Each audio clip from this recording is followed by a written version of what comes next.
On November 22nd, 1963, a single gunshot froze American history in time.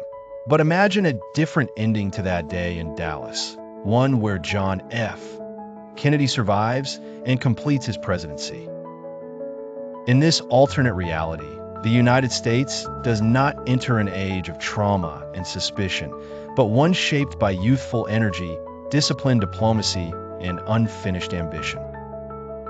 From a historian's perspective, Kennedy in late 1963 was still evolving. His presidency had been forged through failure and restraint, Bay of Pigs, Berlin, Cuba, and by his final year, he had grown more skeptical of military solutions and more confident in statecraft. A second term would not have been revolutionary, but consolidative, aiming to convert crisis lessons into durable policy. Vietnam remains limited. Kennedy resists pressure for a massive troop surge, authorizing advisors rather than armies and expanding back-channel diplomacy. The conflict becomes prolonged and difficult, but it never metastasizes into a national trauma. The United States avoids the scale of protest, polarization, and institutional collapse that later defined the late 1960s. Kennedy's personal investment in the space program becomes a defining feature of his second term. Apollo is not merely prestige. It is a national project tying science, education, and industrial capacity together. Funding deepens, and universities expand research pipelines. Youth culture becomes one of Kennedy's defining legacies. His administration actively promotes public service, education, science, and cultural confidence. The Peace Corps expands, universities receive unprecedented investment, and civic engagement is framed as patriotic duty. Youth energy is channeled into institutions rather than rebellion, creating a confident, outward-looking generation. When the moon landing occurs under Kennedy's leadership, it cements his legacy as a president who translated vision into institutions. Diplomatically, the administration is marked by productive tension. Kennedy frequently clashes with Secretary of State Dean Rusk.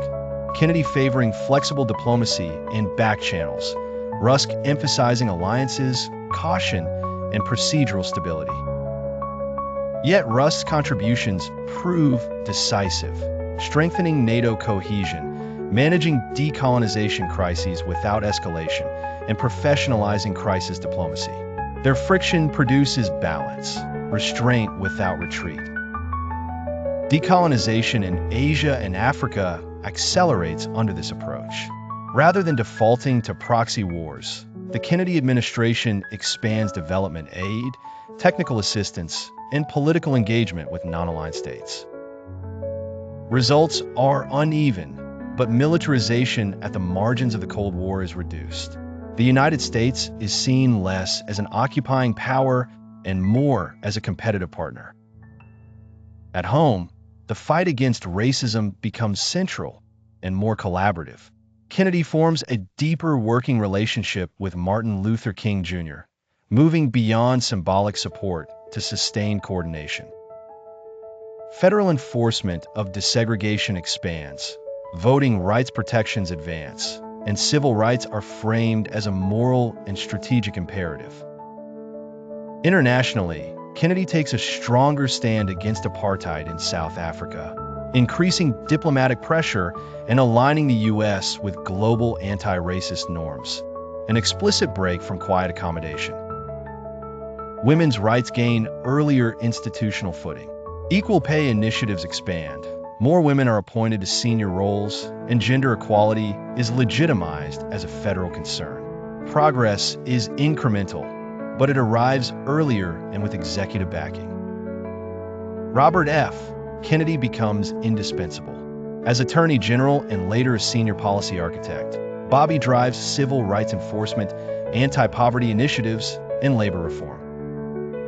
His urgency and empathy counterbalance John Kennedy's caution, giving the administration both conscience and control. This second term is not free of crisis. By 1966, a major scandal erupts around covert surveillance and unauthorized intelligence operations linked to early anti-Castro efforts and organized crime intermediaries. While Kennedy is not personally implicated, critics accuse his administration of secrecy, ethical shortcuts, and misuse of power. Congressional hearings dominate headlines, denting public trust and reinforcing concerns about elite insulation and unaccountable authority. The administration responds with transparency reforms and intelligence oversight, stabilizing institutions but puncturing the aura of Camelot. By 1968, Kennedy leaves office admired yet contested. He is remembered for restraint, diplomacy, youth mobilization, civil rights collaboration, and scientific ambition, not martyrdom. The 1960s remain turbulent, but not shattered. And that leaves the final question of this alternate history. Did Kennedy's survival deny America a legend, or give it something rarer, a presidency allowed to finish its work? Put your thoughts in the comments.